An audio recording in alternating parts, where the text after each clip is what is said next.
From the floor of the CME Group, this is Danny Riley on this Monday, January 25th. You know, we're in a little bit of a quieter mode than we were, Wednesday, Thursday, and Friday, specifically Friday of last week.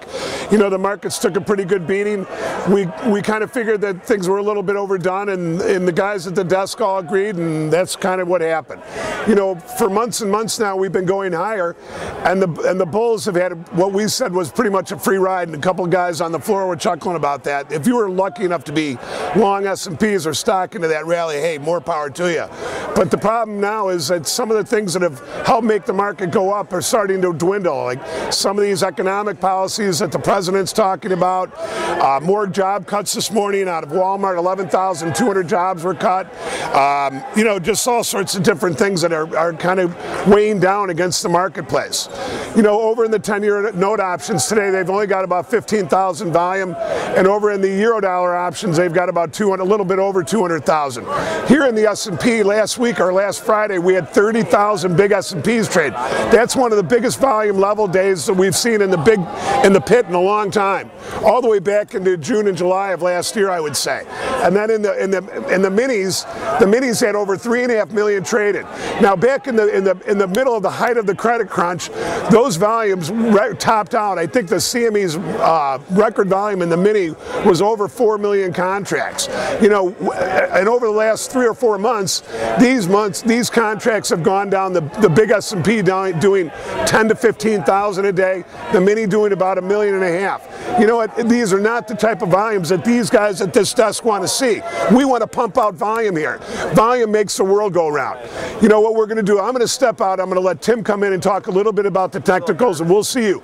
Now, by the way, there is a 2-day Fed meeting starting tomorrow morning, and the release comes out Wednesday at about 1 o'clock, and there's also a presidential address on Wednesday. So those are important topics coming up on a fundamental basis. But Top Notch Trading is here to give you the technical side.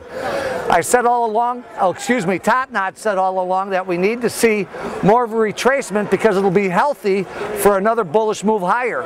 So right now I am seeing this technical retracement, and before we were always looking for the top of the channel trend line, and that's reversed now because the mean of this channel trend is at 1118 even.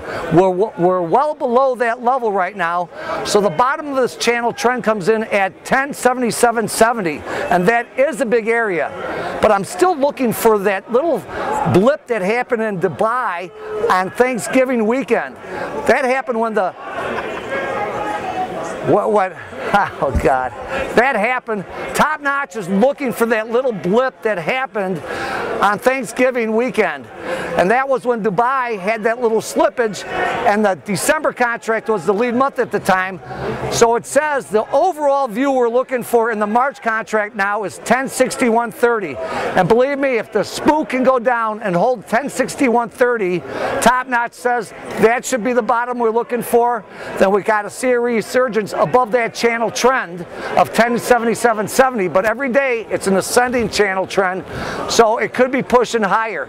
We'll find out if it breaks that channel. Top Notch will then look for 1061.30 for a bottom. After that, the mean right now, 1118 even, should reassert, then back to the breakout to the move lower of 1127.5. That's about it. Have a good day.